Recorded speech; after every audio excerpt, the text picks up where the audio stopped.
الحمد لله الكبير المتعال الذي لا شريك له في الذات والصفات، والصلاة والسلام على سيد الأنبياء والمرسلين وعلى آله وأصحابه الطيبين الطاهرات. أما بعد فأعوذ بالله من الشيطان الرجيم. بسم الله الرحمن الرحيم. قال الله تبارك وتعالى في كلامه المجيد والفرقان الحميد: فلما بلغ معه السعي قال يا بني إني أرى في المنام أني أذبحك فانظر ماذا ترى. قال يا أبت افعل ما تؤمر ستجدني إن شاء الله من الصابرين.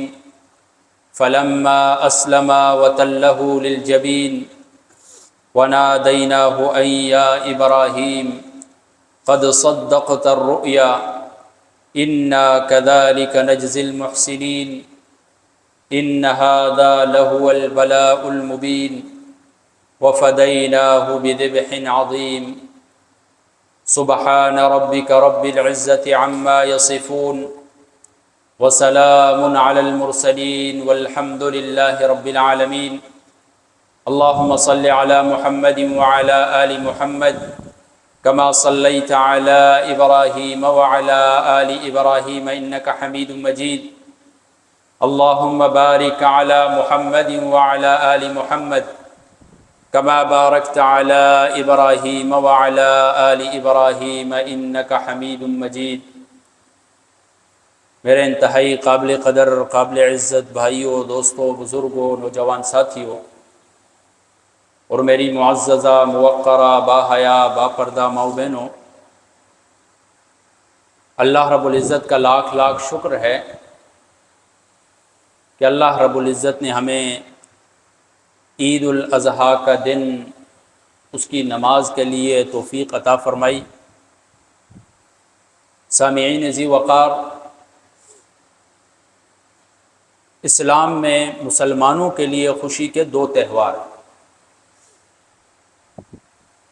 ایک کو عید الفطر کہا جاتا ہے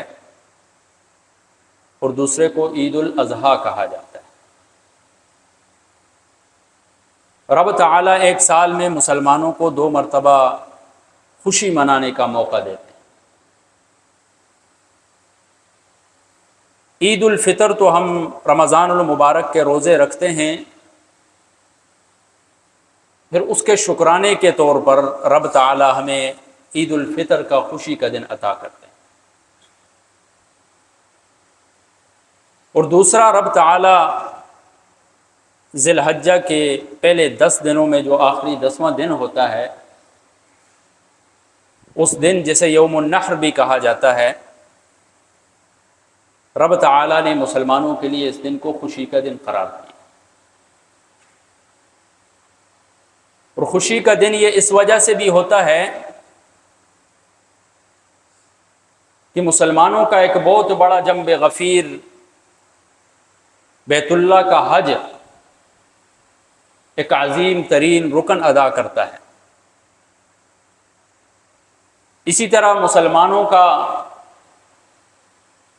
ایک بہت بڑا مجمع جو ہے وہ رب تعالیٰ کے ہاں قربانی پیش کرتا ہے. اس وجہ سے اس دن کو بھی خوشی کا دن قرار دیا گیا ہے. میرے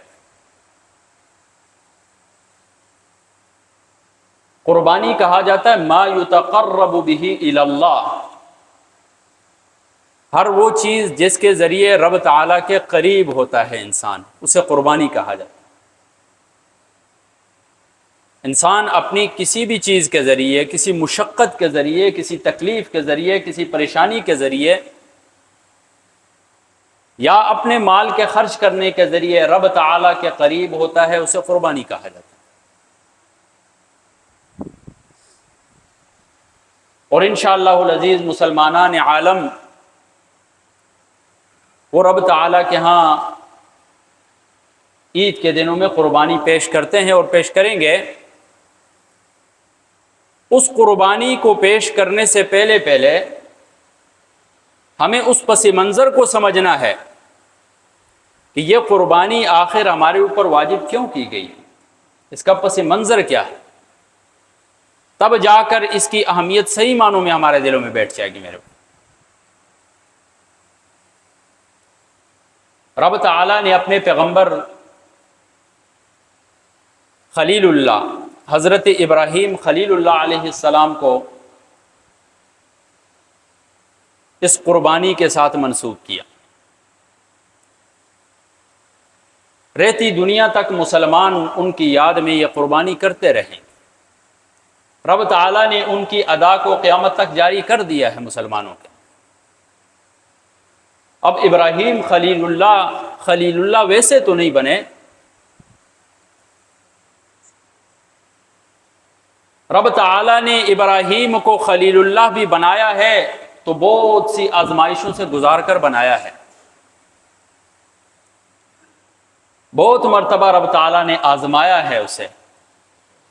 جب ابراہیم خلیل اللہ اپنے آپ کو ثابت کرتے ہیں تو رب تعالیٰ اپنے خلیل بنا دیتے ہیں اسے، اپنی خلت کا مقام اسے عطا کرتے ہیں۔ حضرت ابراہیم علیہ السلام کی زندگی کا آپ مطالعہ فرمائیں، قرآن کو کھولیں، جا بجا قرآن حضرت ابراہیم علیہ السلام کی زندگی کے مختلف پہلوؤں کو بیان کرتا ہے کہ رب تعالیٰ نے حضرت ابراہیم علیہ السلام کو کیسے آزمائشوں میں ڈالا تھا، انہوں نے اپنے آپ کو کیسے آزمائشوں سے نکالا، کیسے اپنے آپ کو ثابت کیا۔ قیامت تک آنے والے ہر انسان کے لیے ابراہیم خلیل اللہ کی آزمائشوں میں سبق ہے۔ حضرت ابراہیم علیہ السلام پہلی آزمائش آپ دیکھیں کہ شرک کا ماحول ہے، اس میں توحید کی دعوت دے رہے ہیں۔ اذ قال ابراہیم لأبیہ آزر اتتخذ اصناما آلہۃ، ابراہیم علیہ السلام اپنے والد سے مخاطب ہوتے ہیں، اتتخذ اصناما آلہۃ، کیا تم بتوں کو اپنا معبود بناتے ہو؟ انی اراک وقومک فی ضلال مبین، میں تجھے اور تیری قوم کو واضح گمراہی کے اندر دیکھ رہا ہوں۔ پھر اپنے والد کو سمجھاتے بھی، یا ابت لم تعبد ما لا يسمع ولا يبصر ولا يغنی عنک شیئا، اے میرے ابا جان کیوں ان چیزوں کی پوجا کرتے ہو جو نہ آپ کی بات کو سمجھتے ہیں، نہ سنتے ہیں، نہ آپ کو کسی قسم کا فائدہ دے سکتے ہیں، بلکہ اپنے آپ کو بھی فائدہ نہیں دے سکتے۔ یا ابت لم تعبد الشیطان، یا ابت لماذا تعبد الشیطان ان الشیطان کان للرحمن عصیا، اے میرے ابا جان شیطان کی پیروی کیوں کرتے ہو؟ شیطان تو رحمان کا دشمن ہے۔ رحمان نے آپ کو پیدا کیا ہے، آپ رحمان کی پیروی کریں۔ لیکن آزمائشوں میں ڈالا، اپنے گھر ہی سے مخالفت ہوئی، توحید کو نہیں مانا۔ حضرت ابراہیم علیہ السلام نے حکمت عملی کے ساتھ دعوت دی ان کو اور اپنا راستہ جدا کر لیا ان سے۔ اس آزمائش سے ہمیں کیا سبق ملتا ہے؟ سچائی کے لیے اپنے خاندان کے ساتھ، اپنے ماحول کے ساتھ، اپنے معاشرے کے ساتھ لڑا جا سکتا ہے۔ اگر آپ سچ پر ہیں، آپ حق پر ہیں، چاہے آپ کی مخالفت آپ کا خاندان کرتا ہے، آپ کا قبیلہ کرتا ہے، آپ کا معاشرہ کرتا ہے، آپ کا ماحول کرتا ہے، اگر آپ سچ پر ہیں تو پھر اسی پر ڈٹے۔ لیکن ساتھ ساتھ حکمت عملی، والد کو دعوت دے رہے ہیں، تنبیہ بھی کر رہے ہیں، لیکن حکمت عملی کے ساتھ کر رہے ہیں، والد کو ڈانٹ رہے نہیں۔ دوسری آزمائش آتی ہے رب تعالیٰ کی خلیل اللہ پر۔ دوسری آزمائش کیا ہے؟ پوری قوم نکل چکی ہے، ان کا جہاں پر بتگر تھا جس میں ان کے سارے بت تھے، جاتے ہیں وہاں پر سب بتوں کو توڑ دیتے ہیں، بڑے بت کو چھوڑ دیتے ہیں۔ قرآن بیان کرتا ہے فَجَعَلَهُمْ جُذَاذًا إِلَّا كَبِيرًا لَهُمْ لَعَلَّهُمْ إِلَيْهِ يَرْجِعُونَ، بڑے کو اس وجہ سے چھوڑا قوم کو عقل آ جائے، وہ آ کر اس سے پوچھے، یہ جب جواب نہیں دے گا تو شاید عقل آ جائے قوم کو کہاں عقل آنی، وہ تو بت پرستی کے اندر دستے جا رہے ہیں۔ آخر فیصلہ ہوتا ہے کہ ابراہیم خلیل اللہ کو آگ میں ڈالا جائے، آگ بھڑکائی جاتی ہے اور ابراہیم علیہ السلام کو اس آگ کے اندر ڈالا جاتا ہے۔ رب تعالیٰ اپنے معجزات دکھاتا ہے، فرماتے ہیں قلنا یا نار کونی بردا وسلاما علی ابراہیم، اے آگ ٹھنڈی ہو جا اور سلامتی والی ہو جائے ابراہیم پر۔ ابراہیم علیہ السلام کی اس آزمائش سے ہمیں یہ سبق ملتا ہے کہ اگر آپ رب تعالیٰ کے لیے دنیا و ما فیہا کو چھوڑ دیں تو رب تعالیٰ آپ کو کبھی اکیلا نہیں چھوڑیں گے اس دنیا۔ آپ نے اللہ کی خاطر اپنے قبیلے کو چھوڑا، اللہ کی خاطر اپنے خاندان کو چھوڑا، اللہ کی خاطر اپنے ماحول کو چھوڑا، اللہ کی خاطر رسم و رواجوں کو چھوڑا، اللہ کی خاطر اپنی بے دینی کو چھوڑا، رب تعالیٰ آپ کو اکیلا نہیں چھوڑیں گے۔ رب تعالیٰ آپ کے لیے معجزات کھول دیں، رب تعالیٰ آپ کے لیے کرامتوں کی بارش کر دیں۔ یہ ایک سبق ملتا ہے ہمیں۔ پھر ابراہیم خلیل اللہ کو میں مختصراً آپ کے سامنے یہ سرسری طور پر واقعہ رکھ رہا ہوں۔ ابراہیم خلیل اللہ کو حکم ہوتا ہے ہجرت کا، ہجرت کرتے ہیں اور ساتھ ساتھ رب تعالیٰ سے دعا کر رہے ہیں بیٹے کی۔ عمر کتنی ہے؟ 86 سال کی عمر ہے۔ رب تعالیٰ بیٹا عطا کر، ایک بیوی ہے، ایک بیٹا ہے، ایک چچا زاد بھائی ہیں اور ساتھ ابراہیم علیہ السلام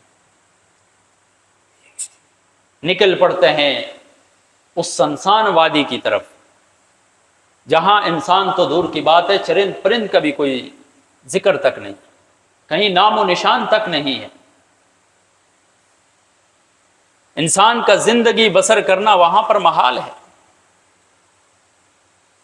انسان کے جینے کے بنیادی اسباب تک بھی نہیں ہے میرے بھائی۔ لیکن حکم جو ہوا ہے، ابراہیم خلیل اللہ جو ہیں حکم کی پیروی کرتے ہیں اور اپنے بیوی بچے کو لے چلتے ہیں اس سرزمین کی طرف۔ اب وہاں پر حضرت ہاجرہ اور حضرت اسماعیل علیہ السلام کو چھوڑتے ہیں، واپس پلٹتے ہیں تو حضرت ہاجرہ آواز دیتی ہیں، اللہ امرک بہذا، کیا اللہ نے تجھے اس کا حکم دیا ہے؟ بیوی بھی تو پھر حضرت ابراہیم علیہ السلام کی بیوی تھی کہ وہ حکمتوں کو سمجھنے والی تھی،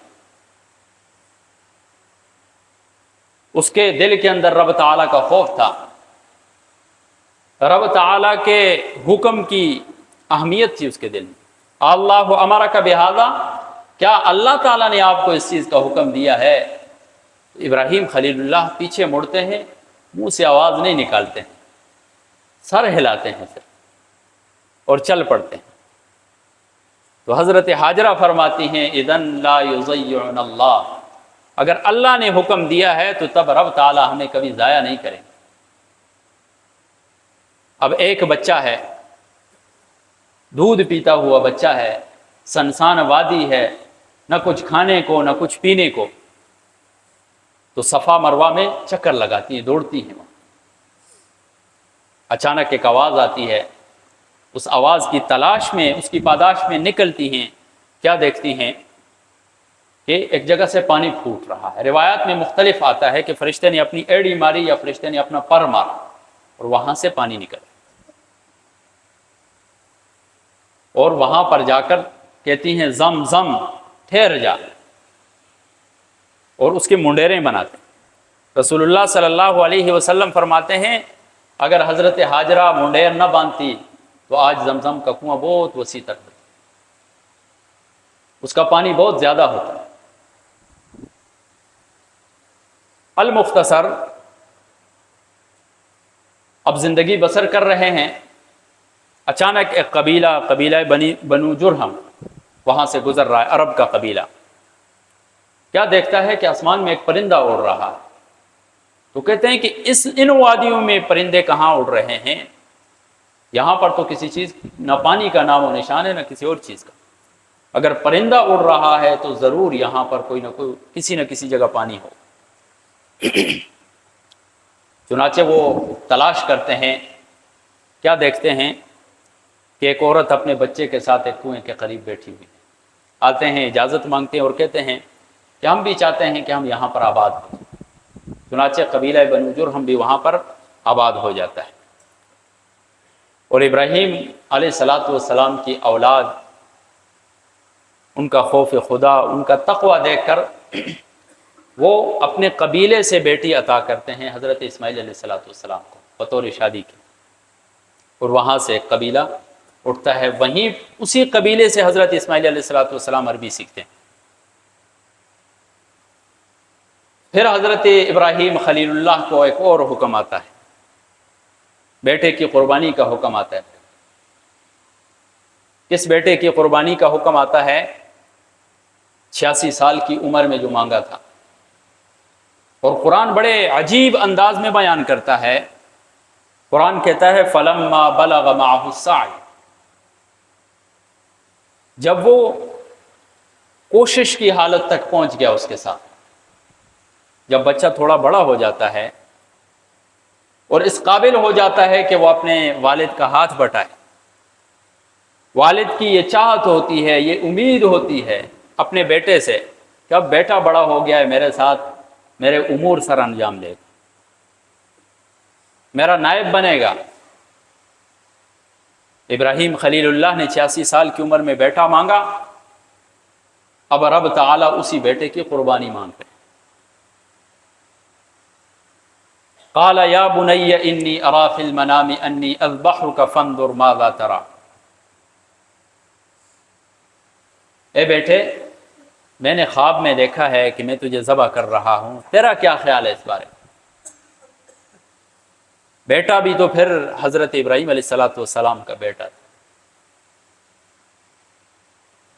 تو وہ فرماتا ہے قال یا ابت افعل ما تؤمر، اے میرے ابا جان کر گزرو جس چیز کا تجھے حکم دیا ہے، تمہارا کام قربان کرنا ہے، میرا کام قربان ہونا ہے، اور رب تعالیٰ کا حکم پورا ہونا ہے۔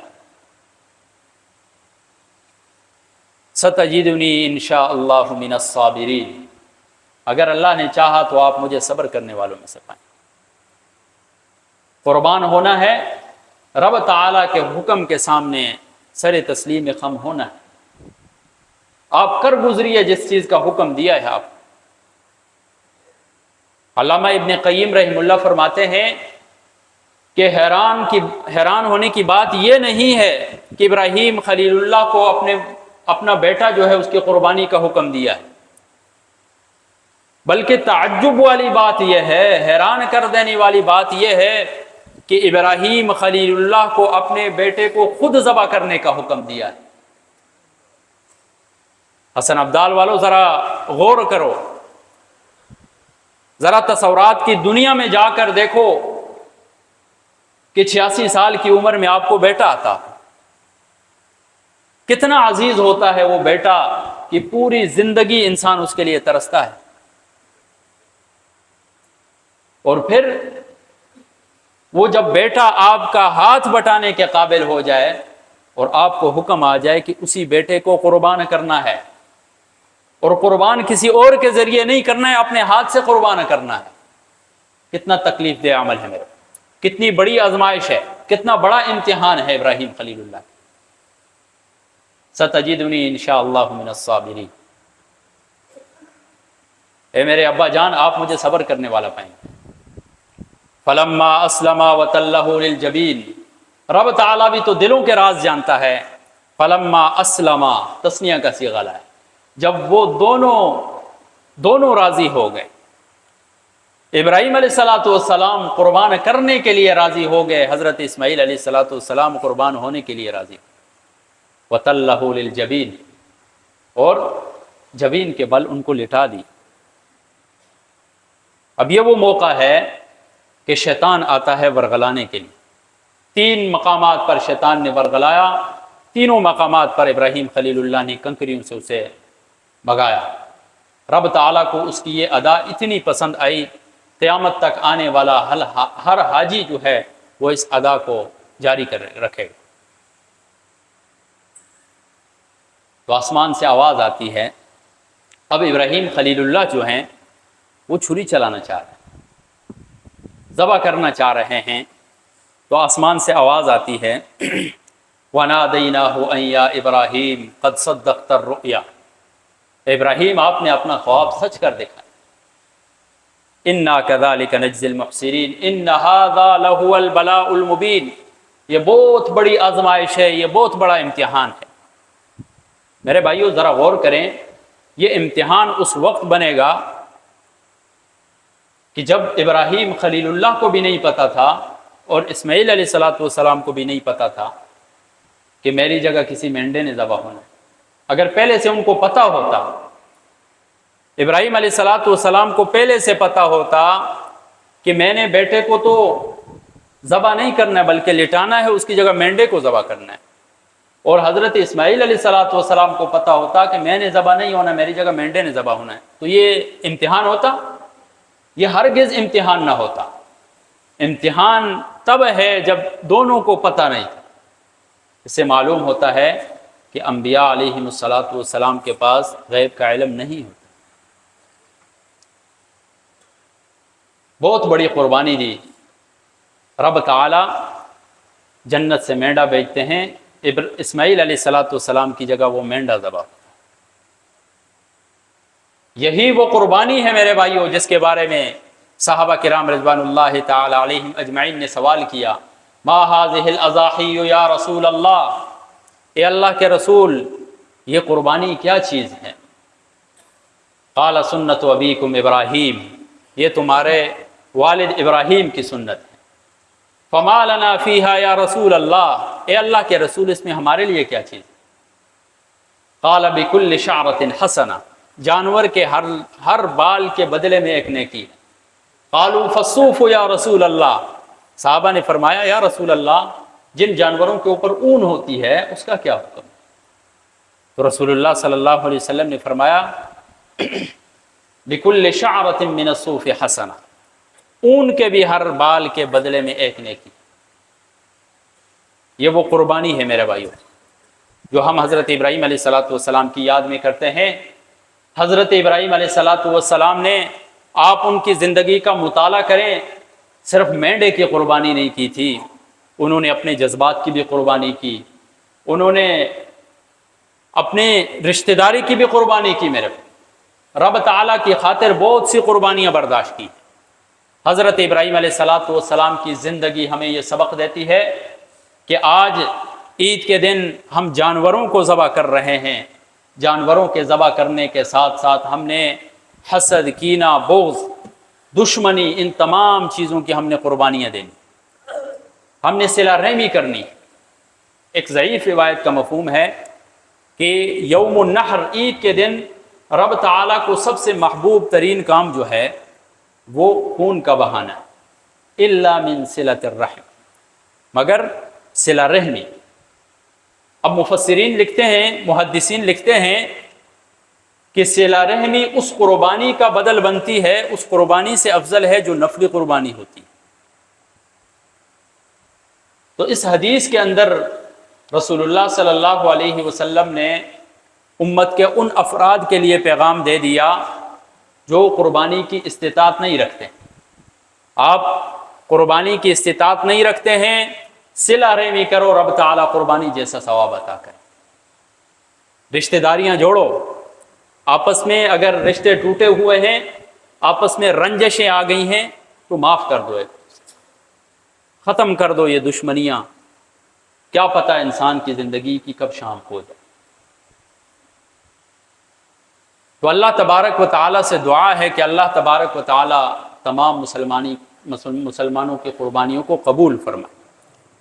لیکن میرے بھائیو، ساتھ ساتھ قربانی کرنے کے بعد لاپرواہ نہیں ہونا چاہیے۔ قربانی کرنے کے بعد بھی دل میں یہ خوف ہونا چاہیے کہ کیا پتہ میری یہ قربانی قبول ہوگی یا نہیں۔ والذین یؤتون ما آتوا وقلوبہم وجلہ، وہ لوگ جنہیں رب تعالیٰ نے مال عطا کیا ہے وہ عطا کرتے ہیں، قلوبہم وجلہ، ان کے دلوں کے اندر پھر بھی خوف ہوتا ہے۔ حضرت عائشہ رضی اللہ تعالیٰ عنہ فرماتی ہیں، میں نے رسول اللہ صلی اللہ علیہ وسلم سے پوچھا، یا رسول اللہ، اس آیت سے میں مراد ان لوگوں سے چوری کرنے والے اور شراب پینے والے ہیں؟ رسول اللہ صلی اللہ علیہ وسلم نے فرمایا، اے بنت صدیق، اس سے مراد چوری کرنے والے یا شراب پینے والے نہیں ہیں، بلکہ اس آیت سے مراد وہ لوگ ہیں جو روزہ رکھتے ہیں، جو نمازیں پڑھتے ہیں، جو صدقہ دیتے ہیں، اس کے باوجود بھی اپنے دل میں خوف رکھتے ہیں کہ آیا پتہ نہیں رب تعالیٰ قبول کریں گے یا نہیں کریں گے۔ توفیق کا مل جانا یہ قبولیت کی علامت نہیں ہے میرے بھائی۔ ابراہیم خلیل اللہ کو بیت اللہ بنانے کی توفیق ہوئی، بیت اللہ بنا کر اس کے بعد دعا کر رہے ہیں قبولیت کی، ربنا وتقبل دعا۔ تو میرے بھائیوں، دوستوں، بزرگوں، ٹائم بھی تقریباً پورا ہو چکا ہے۔ اپنی قربانیوں کو اخلاص نیت کے ساتھ کریں، اپنے پڑوسیوں کا خیال رکھیں، اپنے رشتہ داروں کا خیال رکھیں، کم از کم پورا سال تو چھوڑیں، ان عید کے دنوں میں آپ کے محلے میں کوئی ایسا شخص نہیں ہونا چاہیے کہ جو گوشت کو نہ چکھ لے۔ آپ قربانی کریں، ضرور ان کا حصہ رکھیں۔ اللہ تبارک و تعالی عمل کی توفیق عطا فرمائے۔ باقی عید کی نماز کا طریقہ جو ہے وہ جس طرح عید الفطر کی نماز کا طریقہ ہوتا ہے سیم وہی ہے۔ 2 رکعت نماز ہیں 6 زائد تکبیروں کے ساتھ۔ پہلی رکعت کے اندر امام جو ہے وہ تکبیر تحریمہ کے بعد ثنا پڑھنے کے بعد جو ہے 3 زائد تکبیریں کہے گا، اور تینوں کے لیے ہاتھ اٹھانے، پھر چھوڑ دینے 2 میں، تیسری میں باندھ دیں۔